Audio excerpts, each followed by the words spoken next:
widen the lanes and that takes care of the school bus So, and the bigger vehicles, I right? didn't say. But part of the issue is 23 that people we're are talking-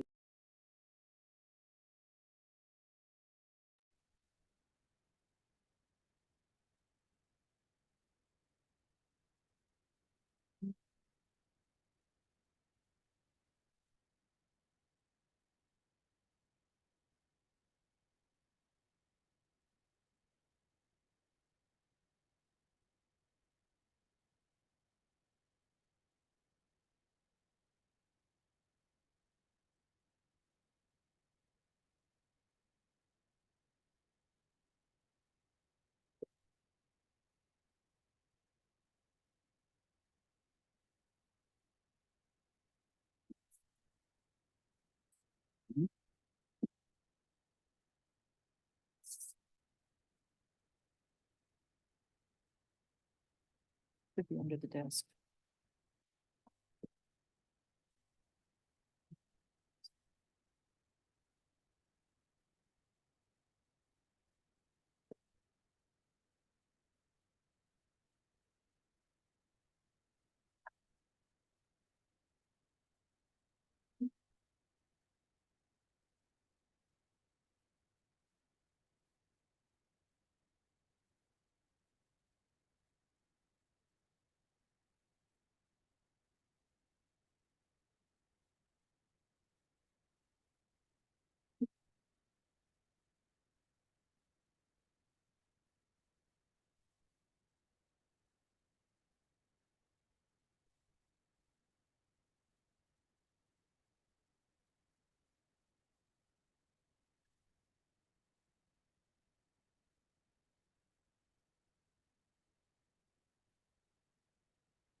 All set, ready to go? Yep. Ready to go, Roger? Okay. Good evening and welcome to the January 17th meeting of the East Hempfield Board of Supervisors. Tonight's meeting has been advertised to be held in person and online using Zoom with login and call-in information posted on our website. Tonight's video and audio is being recorded. For tonight's meeting, Robert's rules will apply. The meeting will be run by the chairman, who will be assisted by an employee managing the Zoom site. During the meeting, to offer comment, you must be recognized by the chair. Text your name and address to the moderator. Your request to speak will then be passed on by staff to the chairman to be recognized. Once recognized, the chairman will unmute your microphone. After speaking, please mute your microphone. East Hempfield public comment rules will apply for all public comment. You must be a resident or business owner in the township to speak.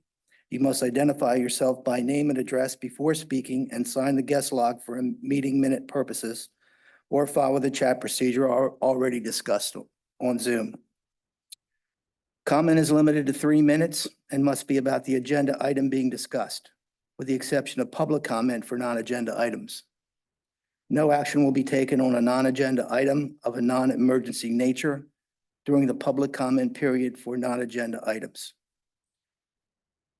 We will now move on to our first agenda item. Please join me for a moment of silence and a pledge of allegiance.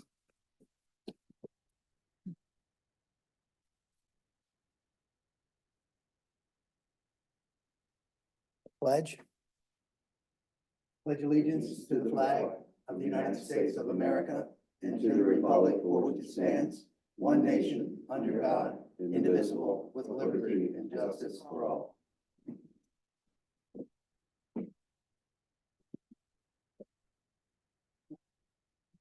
Okay, our first agenda item up for consideration this evening is our consent agenda. The consent agenda addresses the approval of routine and repetitive business matters that tend to need little or no review or discussion by the board. I would also say that the agenda, the consent agenda has been provided to the board, and quite confident everyone has taken a look at it. That said, is there any comment concerning the consent agenda from the board? All right. The only question I would have is just when it comes to item I, we have two board members. So will they have to abstain on approval of the minutes? It's your policy that, yes, they should because they were not present. Okay. Well, no, they were present. Yes. They were present. Okay. Yeah. Yeah, one meeting off. Yeah. I was with you until then. Yeah, I was just thinking it was December. Okay. Thank you. Time flies when you're having fun. It sure does. Yes. All right, all right. No comment from the board. How about from the audience? Any comment?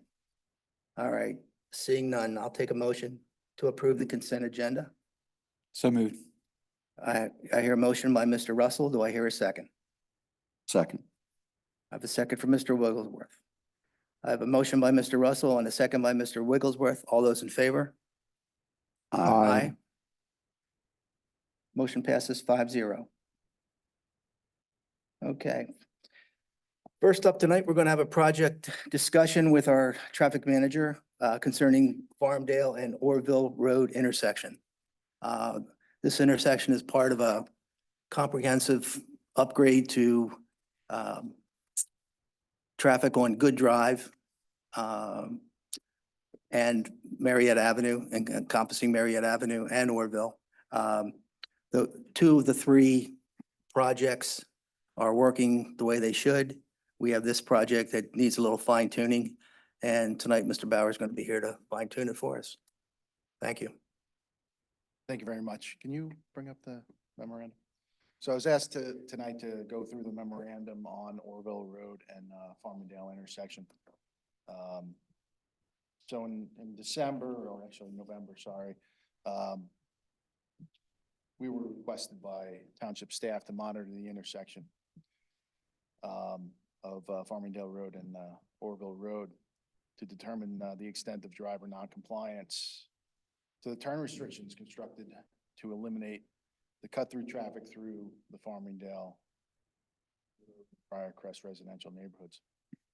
Bowman installed a Mile Vision unit, which is a video capture mode unit to record the intersection and record traffic operations. Data was collected 24 hours a day from Wednesday, 11/29 to Monday, 12/4. The video recording showed the following non-compliance.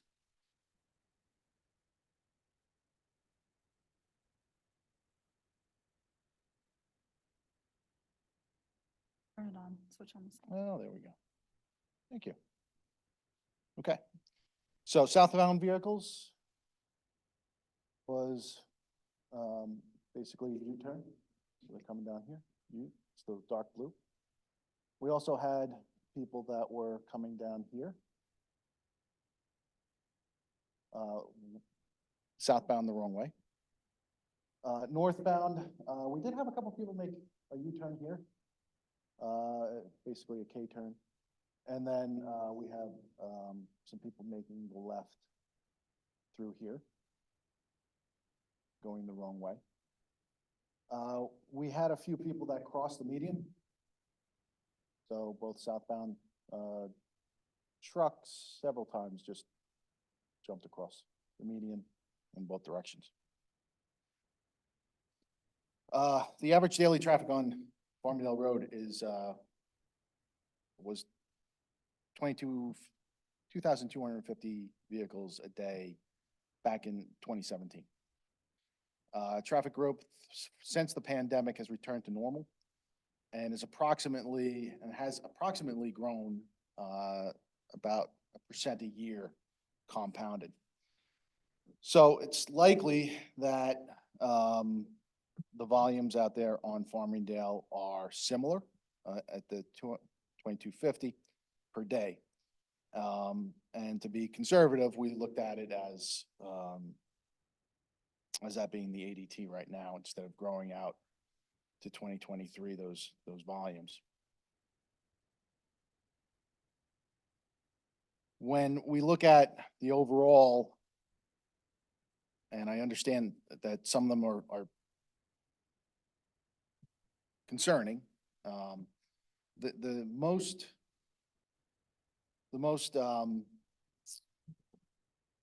likely, if you go back to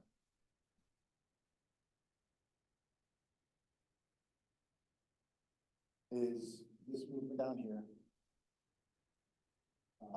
which is the southbound movement contraflow. And on December 4th, that actually occurred in the 24-hour period, about 28 times. Northbound contraflow was close second at 26. You know, what's least likely is the median crossings. And then we do have a fair amount of westbound U-turns, what we're calling the westbound U-turn, which is this one right here, which is about 20 on that day. It ranged from 2 to 20. When we look at it, the southbound contraflow is about 1% of the traffic doing this. When speaking with the people that broke the video down, there tends to be the video is not clear enough for positive identification, but there are a lot of similar type vehicles making these turns consistently.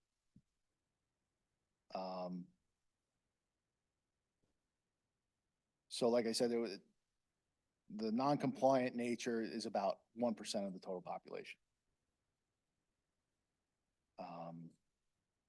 At its worst, which is the southbound contraflow. In general, people are compliant. When you take the 1 or 2% out, it's about 98% compliant. And it has diverted traffic, no doubt. But there are people that are not compliant. But it's a small amount compared to the larger overall traffic flow that's out there. One of the things that we are looking into would be to install no U-turn sign here at the end and maybe reinforce it here. That is not out there right now. Right now, we do have no left turn signs out here for this movement. But we don't have the U-turn. I think that would be something that we're recommending for the township to install.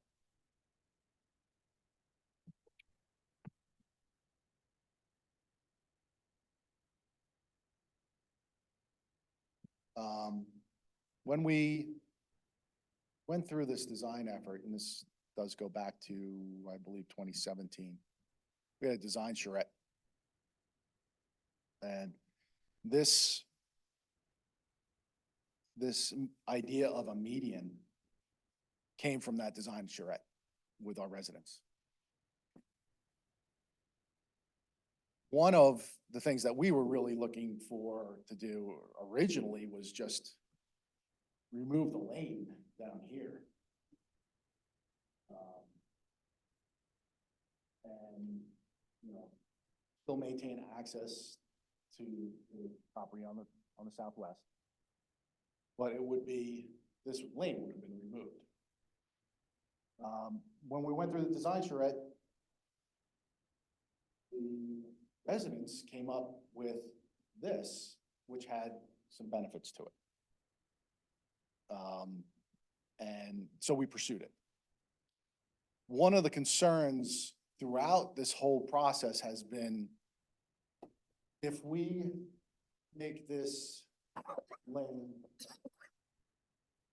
too wide, it will be attractive for speeding. Okay.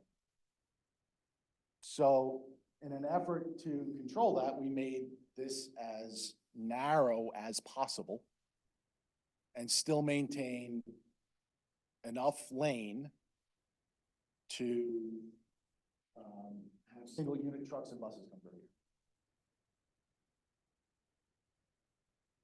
This, right now, the two travel lanes that are in this, they're on the roadway, they're 8-foot lanes. We actually put a 10-foot lane in here, or 9-foot lane in here, and then it widens out as you go through to accommodate the turning movement. So that first instance, when you come up to that intersection, it is narrow, and that was by design. It was to ensure that we didn't have people that would speed down Orville, make this turn, which is super elevated and would be nice acceleration right through that curve, and then end up in the residential neighborhood speeding along Orville. To make sure that we didn't have any issues with speeding, we also added the speed hump. So this is a scenario that would widen Orville Road, just only north of the intersection, to a 12-foot lane. By removing that curb, moving it back, and paving.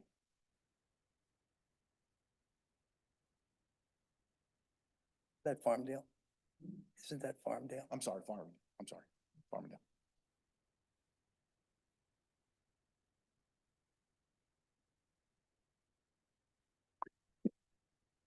Is that the only recommendation or option? That is the option that we're recommending. What about the traffic going the wrong way? Can we extend that median northward towards the crossings on Farmingdale? Would that help with the traffic cutting through, I'm assuming at the last minute, going the wrong way to get to Farmingdale Road south? Yeah, I don't believe that's gonna help. Okay. You're gonna have, I think that non-compliance, you can, unless you brought it back to the Miller home, the farmstead, I don't think that that's gonna make a difference. I don't. And just out of curiosity, about how far would that be to go? It's significant though. And I'm assuming costly.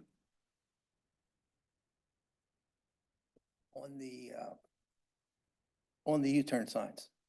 Putting them there makes it enforceable, where right now it's not. It's not.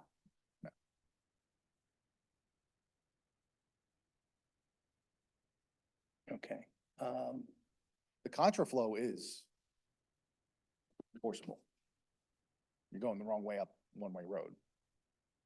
And then the left on Farmingdale to Orville, whether you go across the median or down Orville. And so if you go across the median, you jump the median, or you go along Orville, that is also enforceable because there are no left turn signs out there right now. No left turns off Orville. No, off of Farmingdale. So this movement. There is a sign here that says no left turn. Right. This movement. Off of Farmingdale to Orville.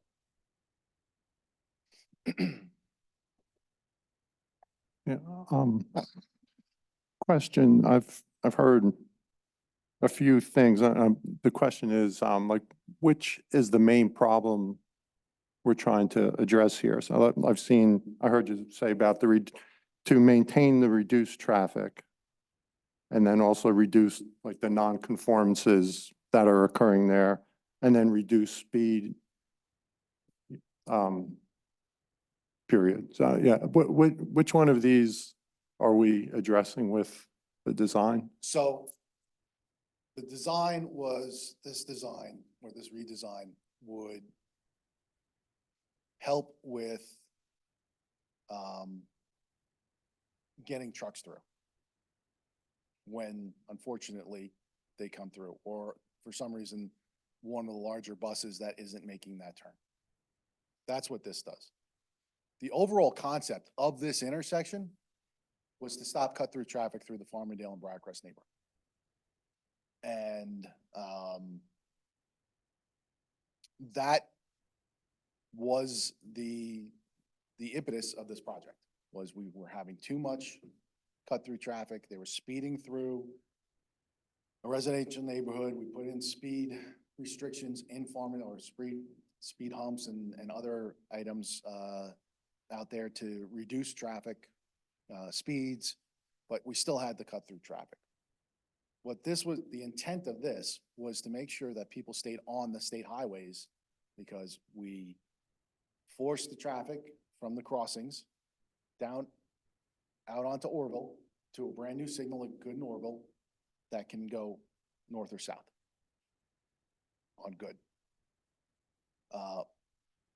Likewise, with Farmingdale, we wanted to have people use Marietta and Good. So that's why we put in the right turn lane at Marietta and Good. On Marietta and Good, both on the eastbound approach or the westbound approach and the southbound approach.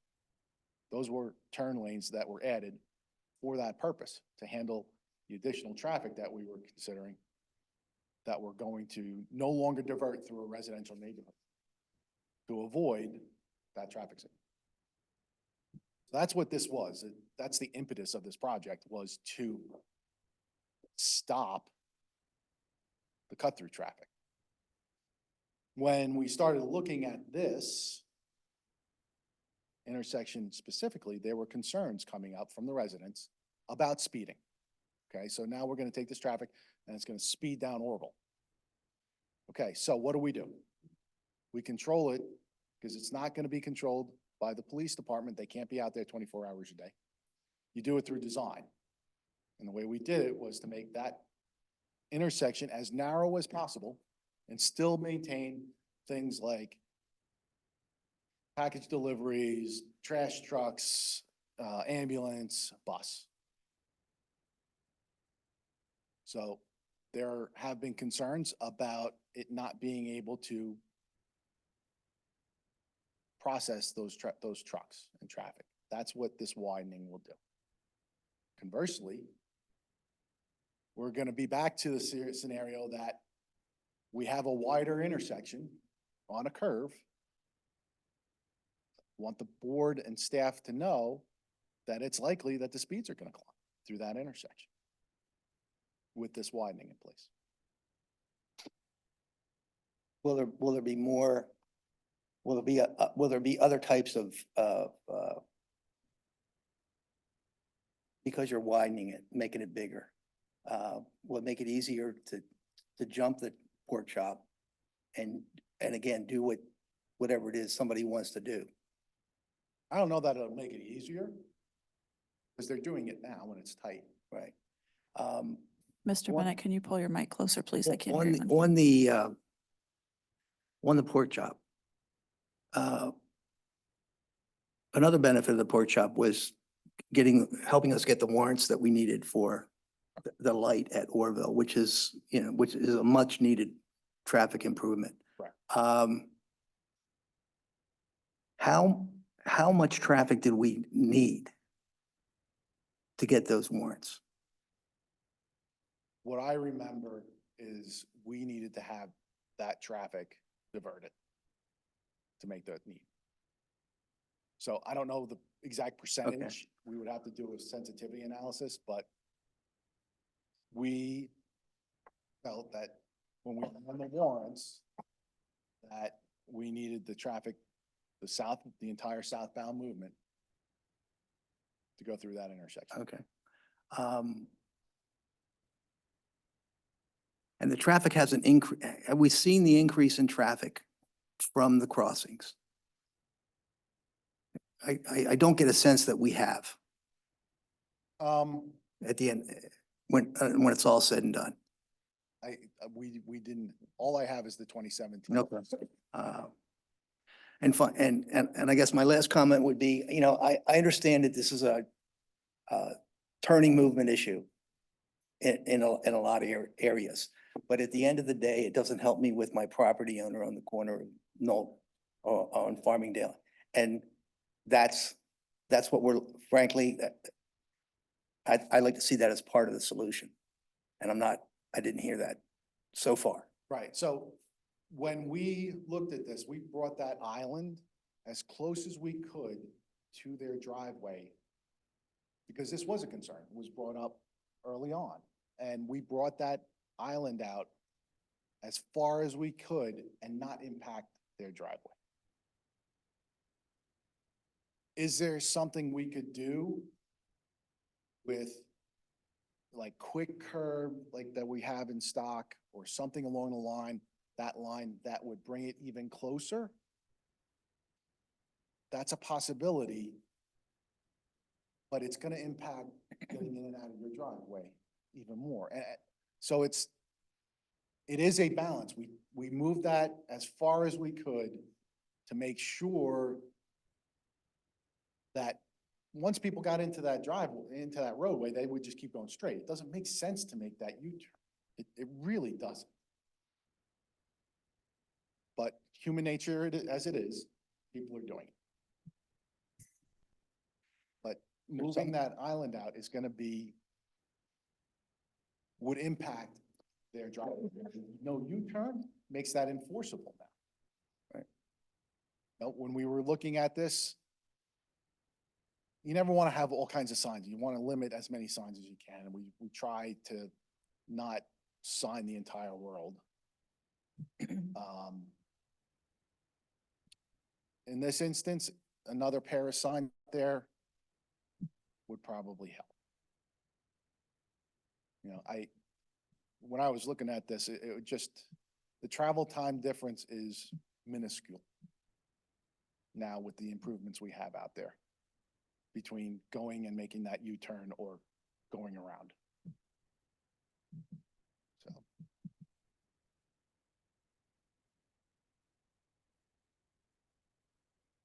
Chris, I know you'd done a truck study for us a while back. And it came up tonight for tractor trailers on that road. If we, would work with Manheim Township to post it at Harrisburg Pike. Is that something we could look at as well to make sure? Yeah, and I thought, and maybe this was a restriction during construction, but there was a restriction on Orville, on Farmingdale going south Okay, past that second driveway. I'd have to look into it further, but there's certainly makes sense to say local deliveries only and 3 axles, just like we're doing elsewhere. okay. Northbound also. I mean, after what happened today.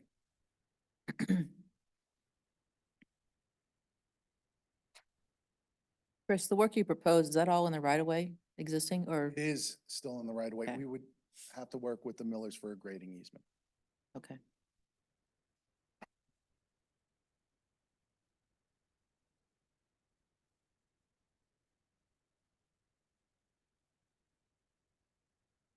So widening it, I understand accommodates the larger vehicles, which we really don't want on the roadway anyway, the tractor trailers. But the school buses, right, and the fire engine, I guess technically they can meet the turning requirements or radius requirements. But practically, I guess my understanding is through the school. And did we hear from the fire department on whether they can get the truck through and make all the turns? That was a previous meeting. I don't remember what that response was from Chief Cotmeyer. Yeah, Chief Cotmeyer is on the Zoom. I did ask him the question, is that a typical route for trucks or fire trucks? And he said it's not. Now, can they make the turn? If they're a very good driver and driving very slow, I think they can do it coming He's from on. Manheim. Well, He's ready to there's answer. no doubt. I observed a truck do it. Yeah. And the engine. But That's Well, the perfect engine is the short circumstances. and small. It's the ladder truck that's the problem. Chief Cotmeyer, can you address Mr. Wigglesworth's question? Yeah, the wheelbase for the engine, that's not an issue. The ladder truck is very close and even at some points, going up over the curb there a little bit. Um, obviously they have to slow down for any of those turns like that anyway, but, can it be done? Yeah, it can be done. It's just not, not the best.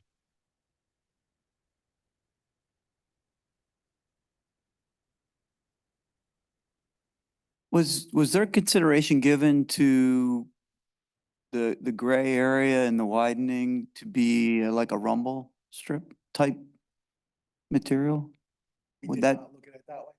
Would that would discourage regular car traffic, maybe from speeding through there, but still give the space for a truck who's already going slow, and the rumble strip wouldn't really impact them? Yeah, that's gonna be, again, when you don't think the cars are gonna use it, they're gonna use it, and that's gonna be a noise problem. I try to stay away from rumble strips as much as possible because in a residential neighborhood, the first thing. It's you do noisy, yeah. is the Next group of people will be out here. I can't sleep at night because people are running across the rumble strips. Harry, did you have something you wanted to address the board with as well? Yes, the only reason I would be in favor of widening at this point is our large dump trucks with the plows cannot go through there. Our 12-foot plows, which we generally use to plow Farmingdale Road because of the drifting and all that stuff, simply cannot make it. So we have to actually send 2 trucks over there. The smaller truck just to go through the pork chop area.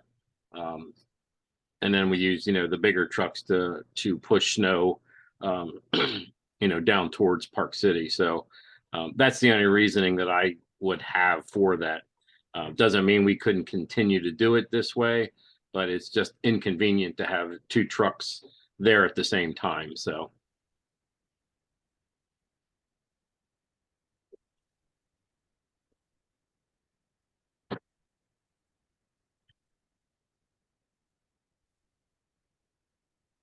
Well, The additional work, could that be part of the grant process? Could be added to the grant? Would be, what we would do is we would, that's why we've kept the contractor on board. Okay. Added to him. in his Okay, work. so just be an add-on.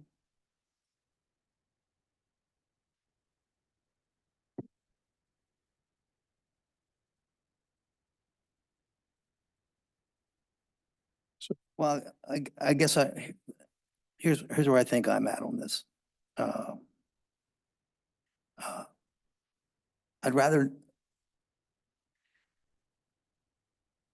I don't want to spend any more money, okay?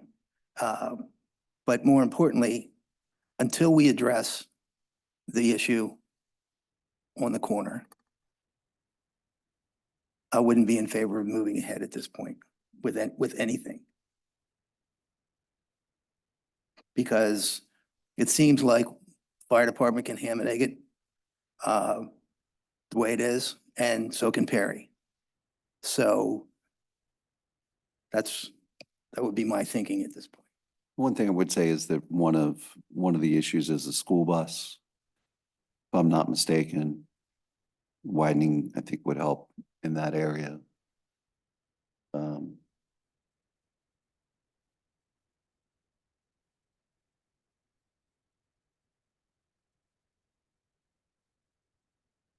So not specifically on the corner property there. But it doesn't eliminate the U-turns.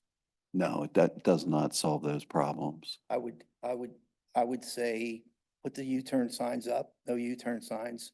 Let's let it sit for 30 or 60 days. See if there's been a decline. I don't think we can eliminate it all with a U-turn sign, but hopefully we can eliminate some of it. And then go from there. So as a practical matter, we couldn't do this work until springtime anyway at the earliest, right? Yeah, So- any widening would have to be springtime. All Oh, right. I've always favored an incremental approach. I think we put the signs up, do a little enforcement, and then see how things go at this point. As far as the westbound U-turn statistics that you got, is that vehicles, does that count vehicles using the driveway? It does. So that's just not a full U-turn. No, So that those signages won't necessarily help us be able to enforce the driveway usage. Is that a K-turn? We've consulted with the DA's office and I have some guidance from them on that, but at this point, I don't think the no U-turn sign is gonna enable us to stop for the driveway usage. So by making a turn in a street that has no U-turn, that's not a U-turn? If they're pulling into the driveway and then backing out, it's a limitation on backing.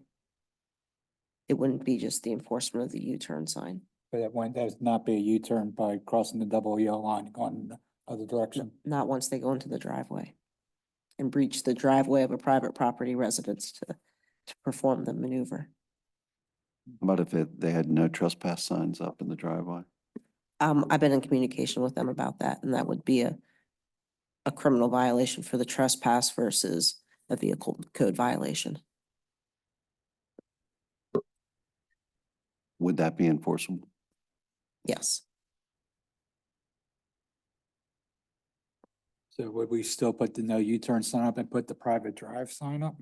Because no one's going to understand the private drive sign, Right. but they'll understand the U-turn sign. Yeah. So we need to do a combination of signs then. I have a historical question that you probably talked about a lot in, before this was all built. But if you live on Farmingdale Road, like below, south of the diagram there, and you're going to the health campus, is the objective that you're to go to Marietta Avenue and then to Good Drive? Yeah, okay. And that's, and that was acceptable? That seemed like the appropriate thing to do to reduce the traffic? Is that the history here? The issue is it's a commuter versus residence issue. Yeah, What the median did, when we were looking at the one-way direction, it didn't address the cut-through traffic that was coming through Barcrest, heading north on Farmingdale Road to get around the intersection of Good Drive and Marietta, to get onto Good Drive. When the median was put in, that stopped the traffic from going through Barcrest, as well as Farmingdale Road. So that was why the median, one resident, he was a Barcrest resident, had requested the median instead of doing the one-way.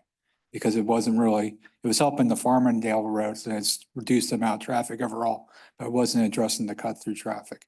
And this really addresses the cut-through. Cut-through traffic is basically coming from the city, going through Barcrest, on the Farmingdale, on the Orville, on the Good Drive. That was the cut-through route to get around the signal. And this eliminated that.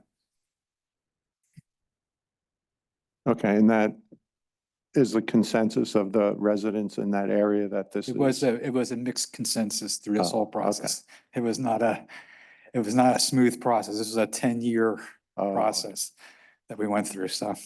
thank you. Mr. Johnson, I would just add to that, what you had is basically the residents along Farmingdale Road had legitimate speeding concern and cut through traffic concern. The other residents that live off of Farmingdale Road had a convenience concern. So they wanted convenience to be able to go out and make their turn that you're describing.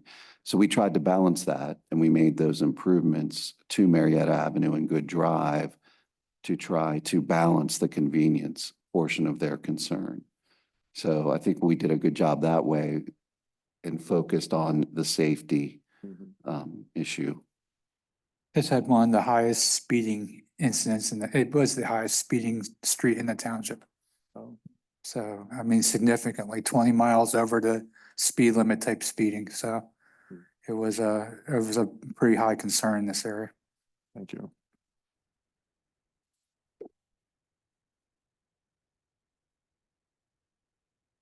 Again, are we gonna try for signage? The U-turn signs? I- And is there any other type of sign that we could incorporate at that point for the turnaround at the residence. I think Chief mentioned no trespassing is a potential for the private driveway. And that's, again, it's signage. Enforceable. So yeah, we'll put up a plan, we'll work with chief and we'll work with staff and put a signing plan together and put the signs up. I had mentioned to Chief Brubaker, and she wasn't too excited about it, surveillance. Can we put something out there? And she was going to check on it, and she probably hasn't gotten an answer Yeah, yet. it's not an answer yet. Because we can't devote the amount of time for the police department to kind of stake out. And I don't know if My Vision had times that maybe they can track it that way, but Everything is time hacked on those videos. They are labor intensive to go through because it is still, even if you speed up the video, you still have to have somebody look through them. It's not an automated system. So you can watch it at 4 or 5 times normal speed. It still takes time to go through. There are surveillance cameras, but you can't use them for enforcement. It's only for verification that something's happening. So it's data, it's traffic data. It's not anything we can enforce. could the surveillance signage be placed to advise people that surveillance is being done? Not necessarily for enforcement, but just that Right. it's being done. There could be, intersection under surveillance or area under surveillance. Sure, you could put signs like that up. I like that. Unless they watch the video and. And Oh, you yeah, can- it you is- can it is put being surveilled. right, and we could put the Mile Vision out there. We know the pattern, not the pattern, we can gather a pattern from the data we have, and we can target those those timeframes. Once we put the signs up, instead of looking at the entire log. That's something we could do. Just to see if there's enforcement or more compliance, sorry. I think, the residents at the Southwest, they'll either see an increase or a decrease. I think at this point, if you put surveillance, you put signs, you should see a decrease in that. I think there's always going to be somebody that's going to do this. Understood. Nothing's foolproof. Exactly. But you even have people going one way off a highway, the wrong way up highways. That happens all the time. So in this instance, we can put the signs out there, we can verify, and if there's a particular pattern that we know of, maybe we can target enforcement from that also. I did hand over all the videos to Chief. I also provided the list of violations or non-compliance. Okay. I think if we do the incremental approach with video to see how effective it is with the new signs. And if there's a trend from that video, then that trend can be addressed. So just so I have a clear understanding of what we're doing, we're gonna post no U-turn sign. We're gonna post intersection under surveillance signage. Chief is gonna work with the property owner for no trespassing signs or something of that effect in the driveway. And we're going to table for now the widening of the roadway. Did I say? I'm good with that. Okay.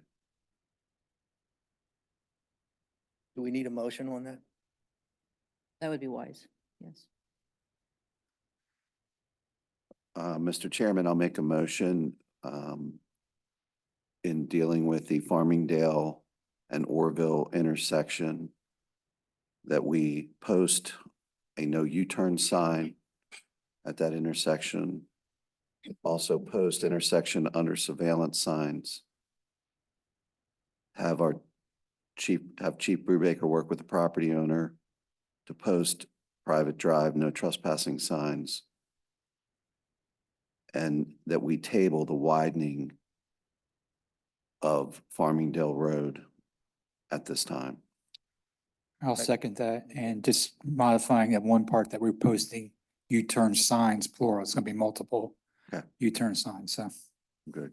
I have a motion from Mr. Wigglesworth and a second by Mr. Russell. All those in favor? Aye. Aye. Motion carries 5-0. Okay. Did you want to ask her if she wanted Yeah. to? Do you want to, would you like to say something?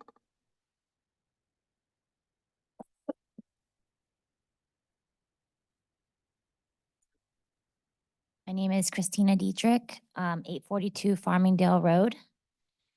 So my house is right there.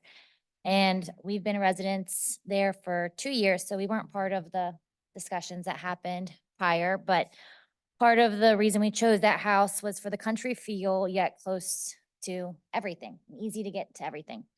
And also my husband owns his own business, and so the dual driveways was really appealing to us. And so it's an inconvenience, and it's not a big deal, but it is a reason why we bought the house. And now we do not have easy access to both driveways. So if I'm coming, I work in Manheim Township School District, and I come back from Harrisburg Pike, and if, say, he's in the driveway with his trailer, then I cannot go to our Farmingdale Road driveway. I have to go the whole way down to Good Drive at the light, turn, another light, turn, come down Farmingdale Road. And so it's, not what we thought we were signing up for whenever we bought our home.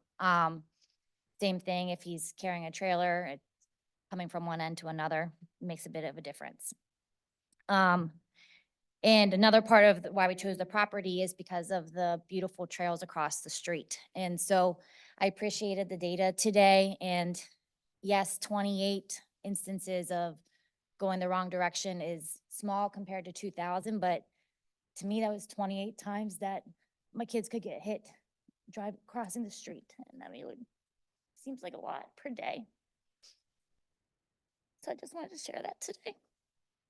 Well, thank you, East Hempfield Township, for being there and enforcing as much as you can. I just had some questions that maybe we could follow up on. I think you mentioned it. Where are the no tractor trailer signs? Because today tractor trailer went over the median big times. The yellow bar is aside our yard. I asked my husband if I should bring it. He said that might be dramatic. So it's there if you want it. It's on our yard. So I don't know if there are signs there, but if we can't fit the tractor trailers, that would be a suggestion for a sign.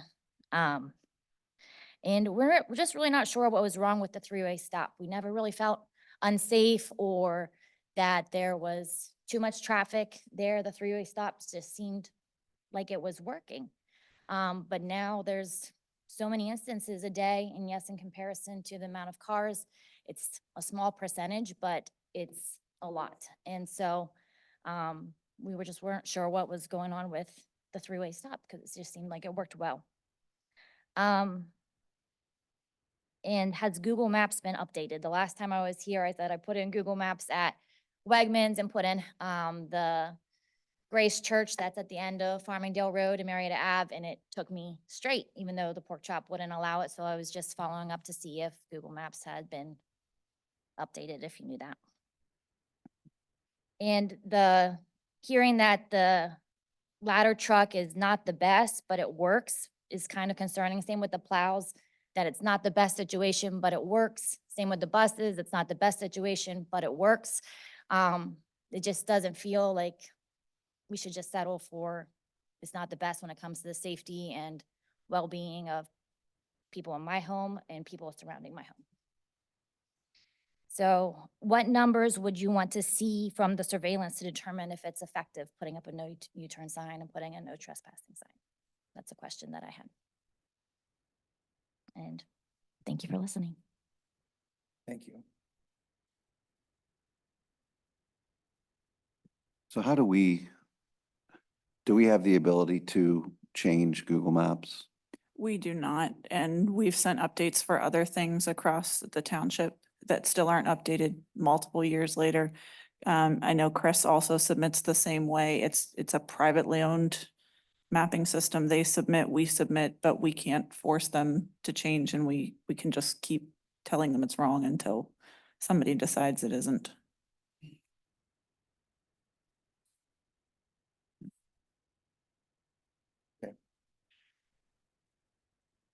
It appears.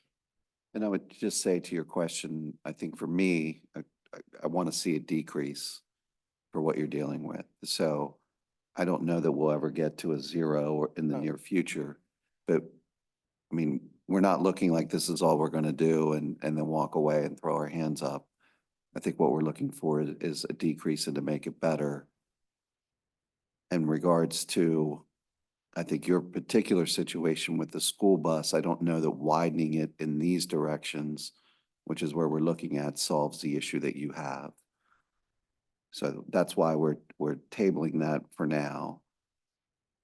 If I understood correctly, the school bus comes down Orville and needs to make a right turn onto Farmingdale Road. And I think we've talked in the past about moving the stop sign back to make that turning movement more practical. And that is something that we can do. I don't think we need to wait on that.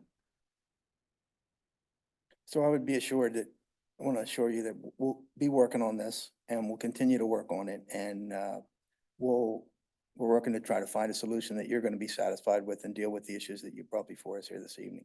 Okay, thank you very much. Okay. Anything more on this? Okay. All right, that said, let's move on to our action items for this evening. Looks like the first one up is the Meadow Garden Mercantile modifications and final plan.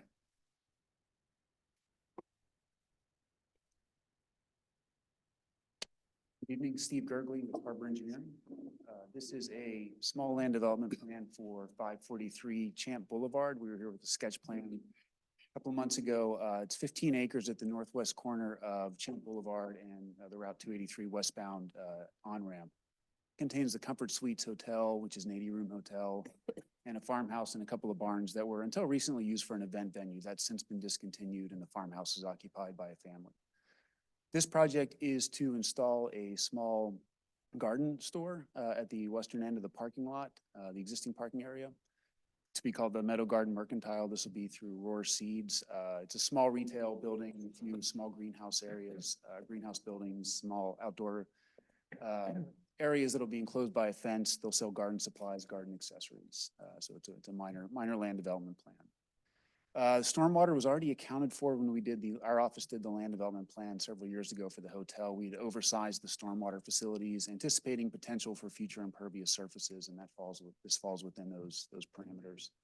So it's a relatively straightforward land development plan. We're striping some more parking spaces, adding a handicap space, but there's plenty of parking on site. So we're asking for a couple of modifications. We're asking for a modification of plan scale so we can show the entire property on one sheet. We're asking for a modification not to have surveyed features within 200 feet of the tract based on the scale of this project, and also a waiver not to install a second means of ingress and egress to the property. It's got very limited frontage onto Spooky-Nook Road or Champ Boulevard, Spooky-Nook Road. There's some floodplain and other issues there, and the property was approved before with one access drive. So Planning Commission has recommended this and the modifications for approval. We have a clean letter from your engineer. So we're asking for consideration of the plan and the modifications. Thank you. Thank you. Any questions from the board? Any questions from the audience? Seeing none. I mean, pretty routine, seems minor modifications when you come right down to it. Don't see much of an issue here. So with that, we'll move on to motion to approve modification and waiver request 1 and 3 is outlined in the 1/5/2024 DMA review letter for the Meadow Garden Mercantile Final Plan Project, subject to all staff and engineering comments. Do I hear a motion? So moved. Motion from Mr. Wigglesworth. Do I hear a second? Second. I have a motion from Mr. Wigglesworth and a second from Mr. Russell. All those in favor? Aye. Aye. Motion carries 5-0. We can go right to final plan? Mhm. Okay, and a motion to approve the final land development plan for the Meadow Garden Mercantile Project, Township File 23-12.02, subject to all staff and engineering comments. Do I hear a motion? Motion from the chair, Second. second from Mr. Wigglesworth. A motion from the chair and a second from Mr. Wigglesworth. All those in favor, please signify by saying aye. Aye. All those opposed, hearing none, motion passes 5-0. Thanks. Thank you. Next up is the Blue-Green Corridor. I'm sorry, yes, corridor. Mrs. Schweitzer. So Mr. Schultz is here. What we have for you is a resolution. They were fortunate enough to get a grant awarded to them for the Connects 2040 through the county for the section of trail on Shriner Station Road. And I'll let Mr. Schultz explain. We do have a map, not that one. That is, yeah, that one there. I'm here about every 6 months. Okay, nice to meet you. Nice meeting you. I think I've seen you here before when I was sitting back there. Our other new member is Mr. Brubaker. Oh, okay, sorry. Different brew baker. So what we're pulling up here is a map that shows sections of the Blue-Green Corridor Trail, and Mr. Schultz will explain what this particular grant will pay for. So my name is Jim Schultz, and I'm here tonight representing the Steinman Foundation and the Little Conestoga Creek Foundation. I'm here tonight concerning the foundation's project known as the Little Conestoga Creek Blue-Green Corridor. I am the project manager. So what we're looking at is a stream restoration and walking trail, and the trail actually goes up to Dorwood Park. Got $500,000 to do that segment of it, but it starts here on Marietta Avenue. The trail goes all the way Dorwood and also diverts here and continues to go north up West Roseville. Last segment is Shriner Station, and that's what we're going to be talking about tonight. Okay. So this project consists of a 3.5-mile stream restoration and walking biking trail along Little Conestoga Creek from Marietta Avenue to Shriner Station Road. The stream restoration and the proposed trail runs through Lancaster City, Lancaster Township, Manheim Township, East Hempfield Township. We have a memorandum of understanding with all 4 of the communities, and they've also funded that memorandum of understanding. The overall cost of the project is approximately $18 million, with $12 million for stream restoration and $6 million for the trail. The project is broken up into various segments due to funding. That's what we're going to talk about tonight. So for example, if you go to Marietta Avenue today, so if you go to Marietta Avenue, okay, let's go down there. Yeah, so if you go to Marietta and you're at Conestoga House, and you're on Marietta Avenue, if you stand here at the bridge, you'll look along the stream, and what you'll see right in here is a restored area of the stream. So what do we do there? We got money from Department of Environmental Protection to be able to do that segment. So we did that segment. We got the money, we did the segment. So then in turn, if we go up to Good Drive, we can move the slide up this way.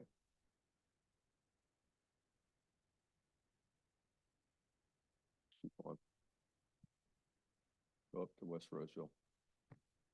Yeah, there you go. You want, draw it?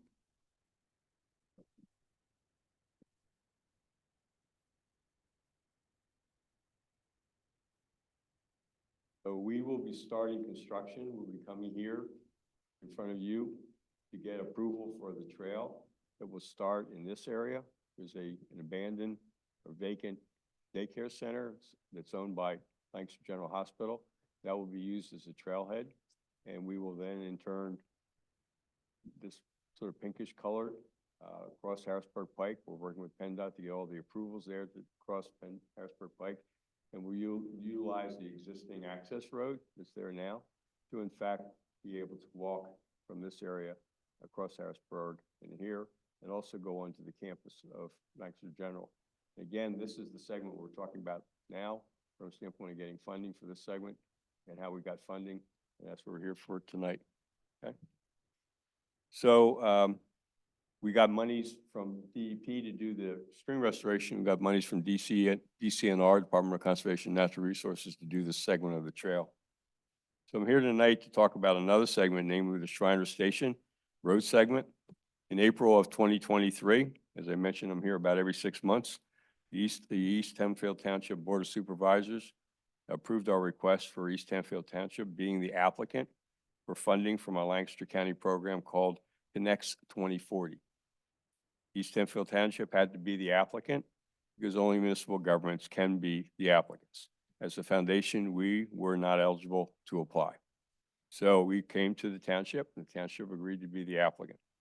This application was for the construction of the Blue-Green Trail along Shriner Station Road. The application request was for approximately $554,000. So with the help of Cindy Schweitzer and her staff, we submitted the application and went through the interview process.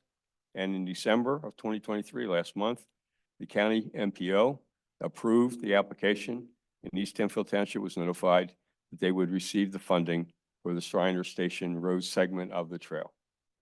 In order to move ahead with the funding, you have in front of you 2 matters, both of which have been reviewed and approved by your solicitor and by Cindy. First, the county requires the recipient, in this case East Hempfield Township, to pass a resolution accepting the funds and to carry out the completion of the project. In turn, the second document is an agreement between East Hempfield Township and the Little Conestoga Creek Foundation, whereby the foundation would carry out all the pre-construction, meaning engineering, final design, environmental permitting, and so forth, and the trail construction work. All the costs for the pre-construction and construction work would be carried out by the foundation and be reimbursed by East Hempfield Township from the Connects 2040 funds. If there are any costs incurred by the township, and we don't foresee any costs, the township would in turn be reimbursed by the foundation. So this segment of the trail, which we would like to start tomorrow, can't start until 2026. All right, so I'm going to be really old to get to that point. So the point being is in 2026, we would start this segment of the trail. It would be the last segment, hopefully, of the trail construction. So I'm here tonight to request your approval of the required Connects 2040 resolution and the approval of the reimbursement agreement between East Hempfield Township and the Little Conestoga Creek Foundation. Thank you. Okay, well, thank you, Jim. Any questions from the board for Mr. Schultz? A question about the 2026, what's the reasoning behind that? Yeah, it's federal money, and as a result, we have to comply with the federal funding, and federal funding doesn't start until October 2025, and you really can't start expanding it until 2026. Okay, and it's federal funding that then goes to Connects 2040, and is that controlled by Lancaster County? Yeah. Did you exactly, say? Okay, Exactly, yep. wow. Yeah, this is a program started about 20 years ago where they took a segment of the federal funding for transportation improvements in Lancaster County and set it aside so that the MPO could make these kinds of projects work. Just want to commend you, when you came before us and your group came before us years ago, you have kept your promises. And you've produced a really good product for all 4 townships and really good job. So I just want to thank you for the hard work you guys are doing and the effort you're putting into. I'm glad to be a partner with you. Thank you very much. Any questions from the audience? And Jim, I'd like to also congratulate you and the foundation on the work that you've done. You've done a great job here. So it's $18 million worth of improvements to the various municipalities involved. And we're pleased to be able to support you. So with that, Just before you make a motion, Sure. Mr. Schultz also prepared for you the quarterly report from the Stuyvesant Foundation. If you had any questions for him on that while he's here, it's later on in your agenda. And it really just gives an overview and a review of what they've accomplished thus far. And you probably know the number, your total collected value so far for grants and private funding. Right now, we're about 1 million short on so 13 out of the 16, 13 out of the 18 million we've rounded up so far. that's An awesome. amazing accomplishment, yes. Awesome. Okay. I have no comments on this report. It's pretty succinct and to the point. Yes. We've got you on speed dial if we need any information. Okay. All right. So moving on to a motion, motion to adopt resolution 2024-03, accepting the Connects 2040 Implementation Program Award. Do I hear a motion? I'd like to make that motion. Motion from Mr. Johnson. Johnson, that's. Do I hear a second? Second. Second from Mr. Brubaker. I have a motion from Mr. Johnson and a second from Mr. Brubaker. All those in favor signify by saying aye. Aye. All those opposed? Don't, Thank you hearing again. none. I'll be back in another 6 months probably. Thanks, Jim. We also have one more motion for you. And we have some paperwork, which I He has see it, you have. yes. Okay, good. A motion to authorize signature on the agreement between the Little Conestoga Creek Foundation and the township, which assigns financial responsibility for the improvements to the LCCF. Do I hear a motion? So moved. Motion from Mr. Russell, do I hear a second? Second. Second from Mr. Johnson. Motion from Mr. Russell, second from Mr. Johnson. All those in favor signify by saying aye. Aye. All those opposed? Hearing none, motion passes 5-0. Thank you. Now you may leave, Mr. Schultz. I held him until the motion was made. Great. All right, next up, we have 283, an authorization to sign the necessary PennDOT highway occupancy permit application documents to allow the developer to move forward with seeking the issuance of an HOP to allow improvements to the Route 283 interchange. Progress has been made on the necessary background drafts to be comfortable signing an HOP documents. So if I Mrs. could just Schweitzer? jump up to number C, which is also 283 Commerce Park. No, sorry. This is the modification request to pay a fee in lieu of the sidewalk and curbing installations along the Spooky Nook frontage. The applicant had asked for a waiver or deferral of the sidewalk and curbing, but that puts a extended liability on the project. So rather than have that extended liability hanging over them, what they'd like to do is just pay cash for the anticipated, at some point in the future, curbing and sidewalk installation. Thank you. And I'm kind of responsible for that. If you remember in the meeting, they had requested a waiver and I'm the one that threw out should be a deferral. So that we're consistent with everybody else that we had treated. Mhm. And this is a compromise because of the financial lending institutions. So we're not really, by them paying a fee in lieu of it, this goes away as a requirement for them. But we haven't kind of violated our policy because all the rest of the land development projects, we've just deferred this requirement. This one, it'll be truly waived, but it'll be waived with a fee. So it's kind of being consistent. We're treating everybody the same. I think it's a good middle ground. Okay, any other questions from the board? Seeing none, any questions from the audience? All right. With that, is there a motion to approve waivers to section 222.6.6.c and 265 8.4A1B, which requires sidewalk and curb along Spooky Nook Road and provide for a $14,628.90 payment as a fee in lieu of for waiving this requirement. Do I hear a motion? So moved. Motion from Mr. Russell. Do I hear a second? Second. Second from Mr. Wigglesworth. I have a motion from Mr. Russell, a second from Mr. Wigglesworth. All those in favor signify by saying aye. Aye. No opposed. Motion passes 5-0. All right. Want to move to the next part of that? Yes, so now item D, excuse me, is another issue for 283 Commerce Park, which is at Spooky Nook and South Chickies. It's going to be a warehouse. And they are also willing to agree to PennDOT, improvements to the PennDOT 283 interchange. As part of that whole process, they have submitted to the PennDOT for their HOP application, but they have not received any sign-offs from the township to allow that to happen because we will eventually own the signals, which calls for 2 signals at those ramps. Signals at each of the ramps. So what we had to do to get to this point is also to review drafts of agreements that dealt with the improvements and the timing of those interchange improvements. We believe that we have a draft which we provided to you in draft form. I believe Mr. Donaldson has agreed that that's satisfactory with 283 Commerce Park. So those documents will likely be on your agenda in February, probably at the February 7th meeting.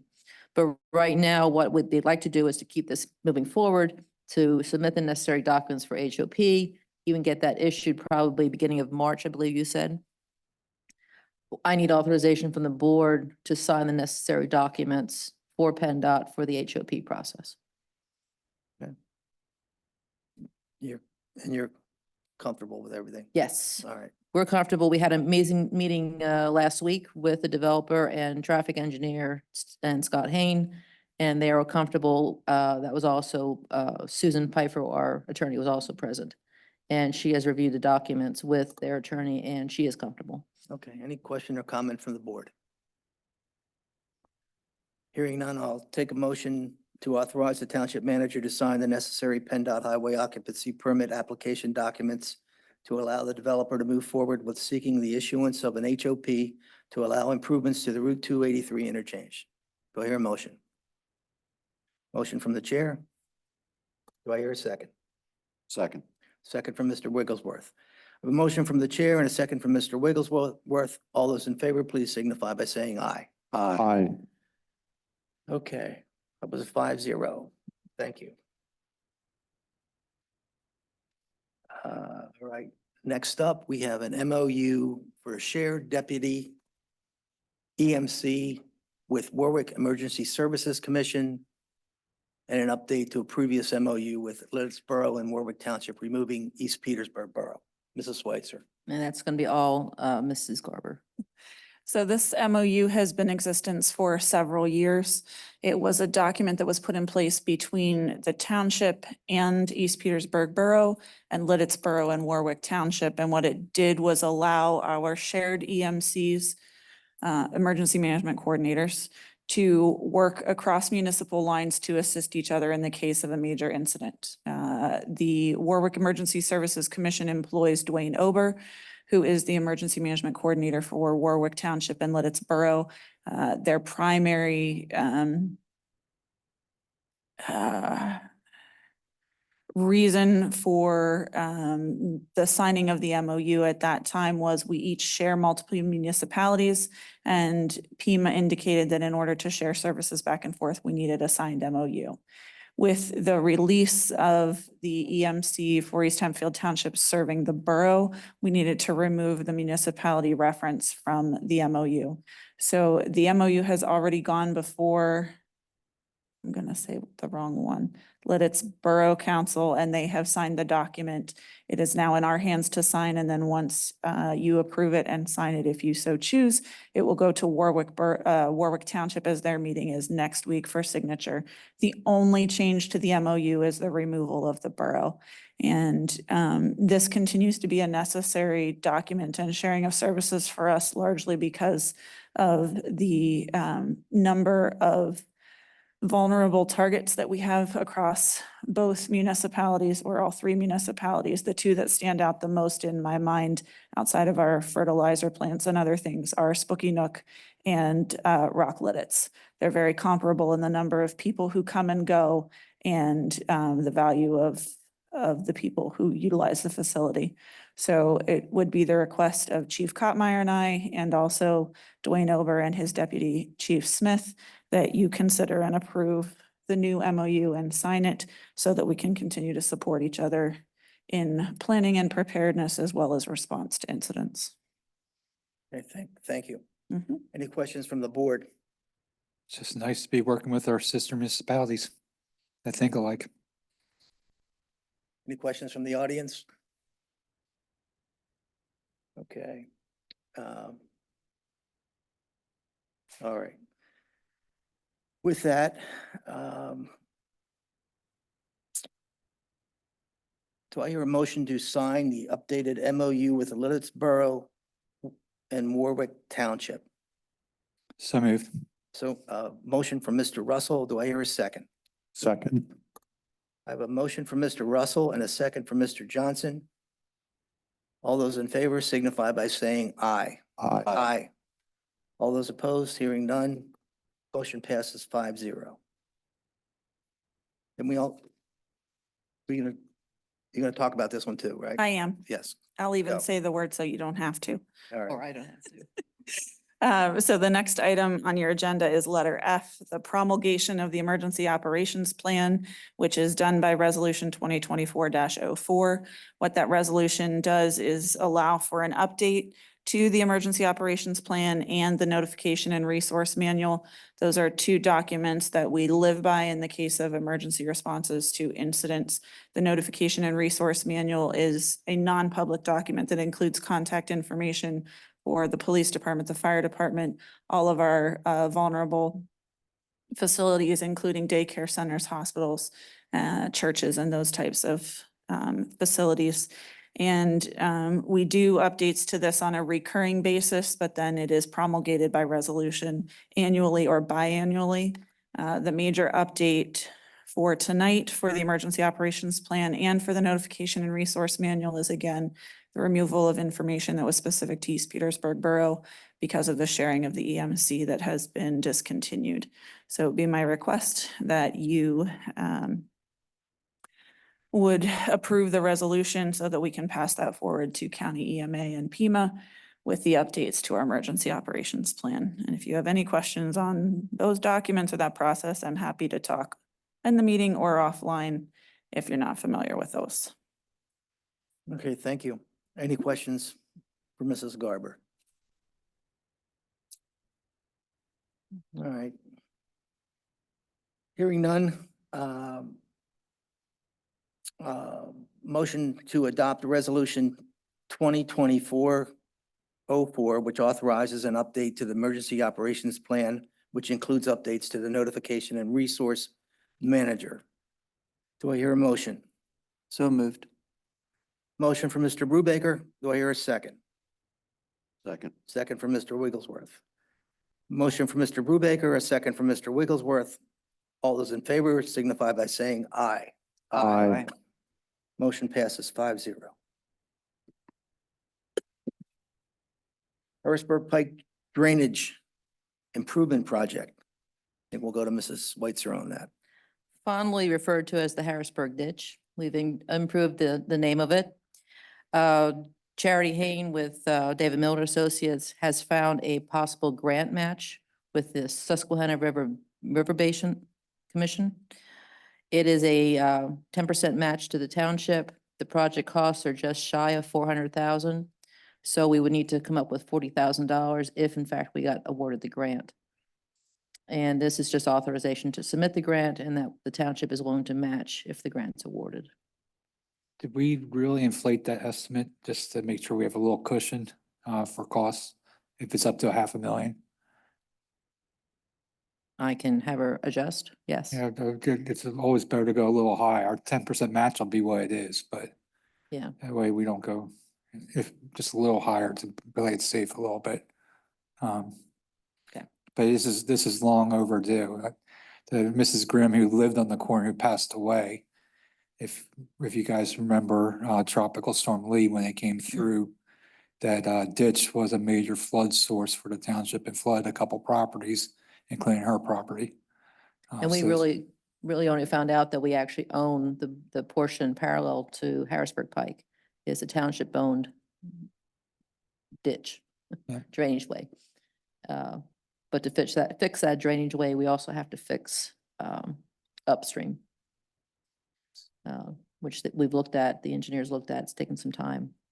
So, This is a much needed flooding project. Okay. This is gonna be very appreciated by the residents along there. So we anticipate a total project cost of, they're estimating 377,000. Rather than that number at 10%, I just upped that to 40,000. But we will have the engineer recheck her numbers and assure us that she has enough. okay. I so- think if I understood what Scott was saying, we would make the motion to commit up to 50,000. 10% Right. of the project cost. Whatever that ends up being. Yeah. Which could be 50,000. Could be 50,000 or less, probably less, but Should we be saying 50,000? I would just say 10%. 10%. You know, the maximum is 500,000 for the grant and we were 10%. 10% matching commitment. Yeah. Okay. But this is sticking with our budget where we're taking on storm drainage projects when grants become available. So here's a grant that's available. We've known about this flooding problem since Tropical Storm Lee, so it's been a number of years. And we can finally take care of it. Yeah, this has been a problem for quite a while. All right, any other questions from the board? Any questions from the audience? Hearing none. I'll accept the motion to authorize the submission of a Susquehanna River Basin Commission grant, which includes a 10% matching funding commitment. Do we have a motion? So moved. Motion from Mr. Johnson. Do I hear a second? Second. Second from Mr. Russell. All those in favor, please signify by saying aye. Aye. Aye. Motion passes 5-0. Okay. Next up, 2024 fee schedule, Mrs. Switzer. So the fee schedule was on your agenda for 1-2. I did want to provide you with some guidance, so that was tabled. What I did provide you ahead of time was the fee schedule along with a synopsis of what has been changed. Since moving out of the fully in-house administration of our building inspections, we needed to change our format because currently code administrators handles our commercial inspections and our commercial reviews and our residential reviews. The only thing that we do in-house currently is residential inspections. So those have been modified. We also took a look at other municipalities, what they're charging, and have upped our fees accordingly to be comparable to what other municipalities are charging in our area. Okay, thank you. Any questions from the board? All right, sounds like we got the schedule we need. Make a motion to adopt. Do I hear a motion to adopt the 2024 fee schedule as presented? Motion from the chair. Do I hear a second? Second. Second from Mr. Wigglesworth. Motion from the chair. Second from Mr. Wigglesworth. All those in favor, please signify by saying aye. Aye. Motion passes 5-0. Next up, we have the Hempfield Recreation Commission. Appointment of Mr. Robert Johnson to a 3-year term beginning January of this year. Any question or comment from staff? No, we're fine. Any question from the board? Not it. Jumping into the fire. He knows it. Oh, yeah? Okay, with that. I wonder why everyone's laughing, but I thought this was a gift. It is. I am looking These are called the forward. gifts I keep on giving. Yeah, I look forward to it. All right, good. All right. Motion to appoint Robert Johnson to the Hempfield Recreation Commission for a 3-year term ending January of 2027. Do I hear a motion? So moved. Motion from Mr. Russell. Do I hear a second? Second from the chair. I have a motion from Mr. Russell and a second from the chair. All those in favor, please signify by saying aye. Aye. Motion passes 5-0. Next up, we have PSAT's conference delegates. We have PSAT's coming up April 23rd to 26th. We need to designate a voting and alternate voting delegate. We have any volunteers? I will already be there Yep. and I will already be a voting delegate for the county. Okay. Nate is going to be there. He could be a primer or alternate depending on if any supervisor is interested too. Now, So, Mr. Johnson, yeah, I know you're going to PSATs this year. Yes, I plan on attending, so I can be the alternate or not. Why not voting? Oh, I'm sorry. Yeah. So We'll make- Scott, you said you're attending and you are the voting delegate. I'm the voting delegate for the county association, not for Okay. the township. Oh, so, okay, So you're not the- that. Another the- hat that he wears. So, yeah, so we need a voting member. Okay. Another gift? Right. Yep. All right. Yes, I will do that. Awesome. I'll talk to you after the meeting about what you got. It's not bad. It's just a little boring. Awesome. Okay, If you're attending, you might as well be. yeah. Yeah. And truth be told, I'm going to attend also, but you're going to be the voting member. All right, sounds good. Motion to appoint Robert Johnson as the voting delegate, and at this point, we'll use Nate as the alternate voting delegate for the PSAT's 2024 conference. Do I hear a motion? So moved. Motion from Mr. Russell. Do I hear a second? Second. Second from Mr. Brubaker. Motion from Mr. Russell, second from Mr. Brubaker. All those in favor, please signify by saying aye. Aye. Motion passes 5-0. Okay, next up, old business. I believe everyone is aware of their committee assignments. I guess at this point, does anyone have any question? And I guess for the record, why don't I just read them off? Admin and Finance, Bennett and Russell. Public Safety, Brubaker and Wigglesworth. Public Works, Russell and Brubaker. Planning and Development, Wigglesworth and Russell. Parks and Rec, Bennett and Johnson. Stormwater, Brubaker and Johnson. And tonight, we're going to name a traffic commission that includes Bennett, Wigglesworth, and Johnson. Any questions or discussions about the appointments? Okay. Motion? No, okay. Sounds good. We can move on. Next up is board goals for discussion. Board goals were listed on the agenda. I think we're looking at giving you some time. If anyone obviously has anything tonight, any questions or comments about board goals tonight, we can talk a little bit about them. But I think that's something that, in my mind, maybe we could push out to at least the 7th for a first run at goals and objectives for 2024. Any comment from anyone? So let's do that. I'd ask everyone to review the current list of goals and objectives. Any of our new members, if you have any questions about what's on there, or the first person I would go to is your partner on the whatever committee you're on. Talk to them about them. And the next step would be to contact Cindy or me if you need any further clarification. Okay, thank you. Next up, new business, Steinman quarterly report. We touched upon that at our discussion with Mr. Schultz.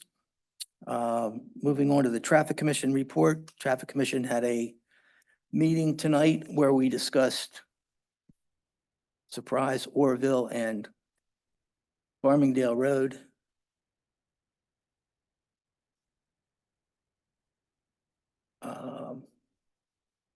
And not much else.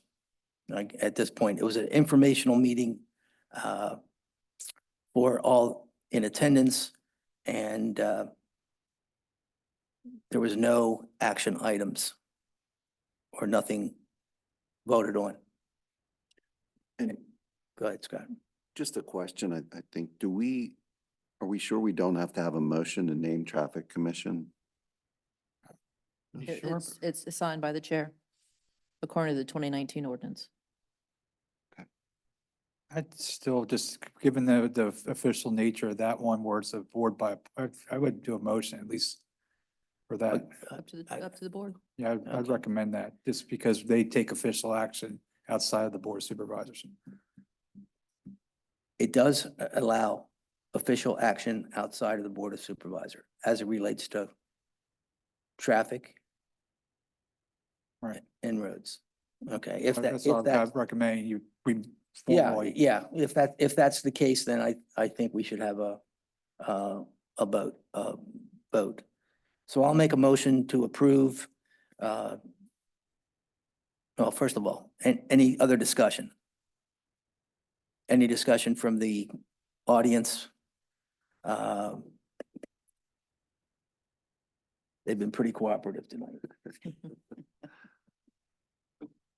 All right, that said, I'll accept the motion to appoint Thomas Bennett, Scott Wigglesworth, and Bob Johnson to the Traffic Commission.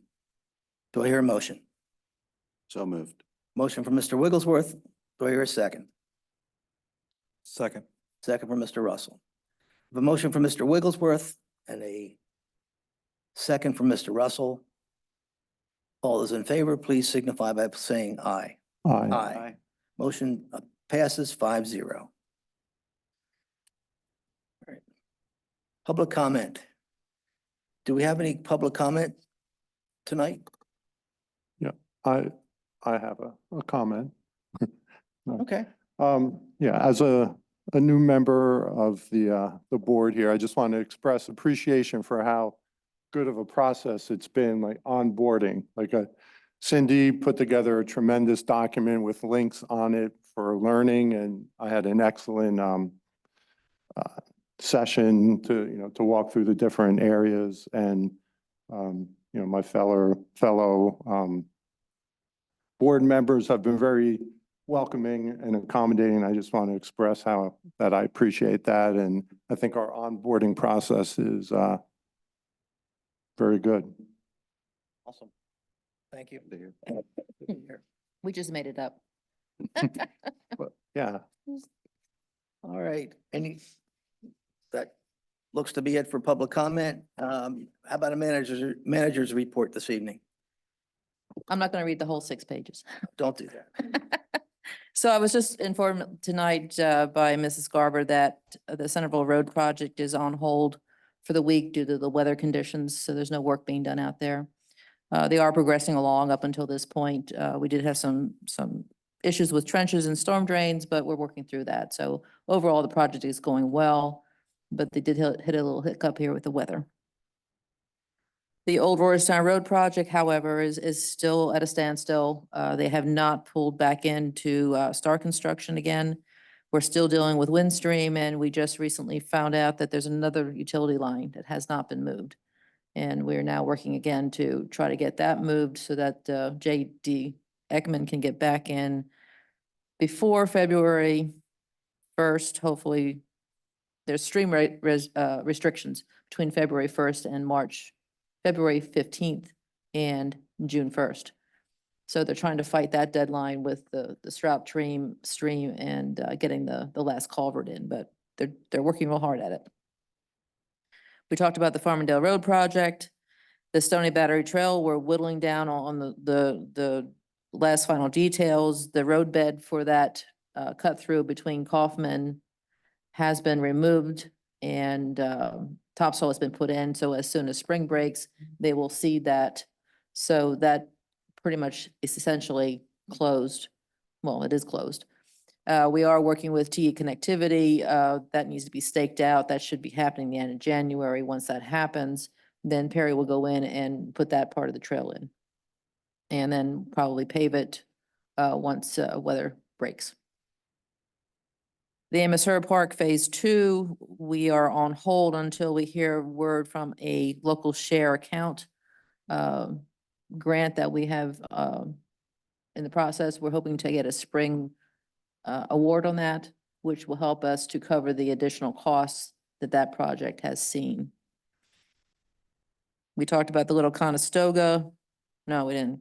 The Little Conestoga Watershed Alliance, which is a different agency, has a project that is being done between Marietta and Columbia. It is simply a stream restoration, is not a trail. It does involve Wheatland Hills Park. I bring that to your attention because the park, if right now it's being designed and that's all the funding they have, at some point it can be constructed if we can find a grant for that. And if that happens, the current design requires the removal or relocation of the pavilion that is out there. So just wanted to make you aware that that's moving through. You're not going to see anything work being done because they need construction dollars. The Landon Way, we are working with the developer on that. It's an old development that has been around for quite some time.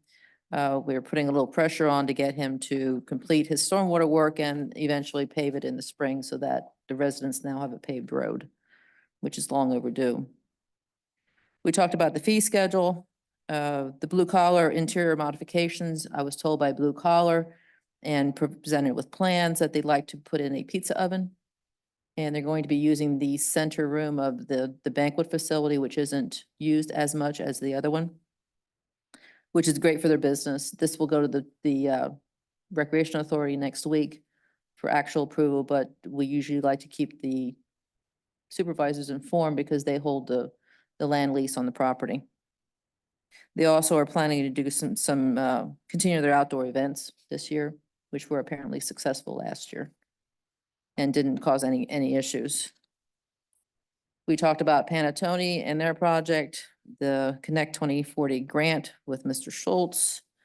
There are a couple of stormwater projects. We did not get the funding for the second Nisley Road Basin, which is, we consider the Gloucester Basin. That was not funded through the Clean Water Partners. We talked about Harrisburg Pike. Moving forward, that's pretty much it. I do appreciate, I've been scheduling working group meetings for primarily February. I think I have 2 more to schedule and then we'll have a meeting of all of the working groups. We typically don't do that unless there's something coming up that we have an agenda for, but since there's some new people and a shuffling of committees, we're having committee reports or working group meetings. That's all I've got unless you have any questions about the report. Happy to answer them. Doesn't appear we have any questions. Thank you for the very comprehensive and complete report. Yeah, it was a record. Okay.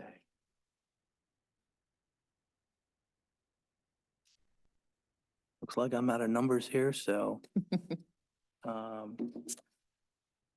Anyone have any questions or comments for tonight? Okay, hearing nothing else, adjourn our meeting at 8:37. Thank you. Nice job. We're getting there.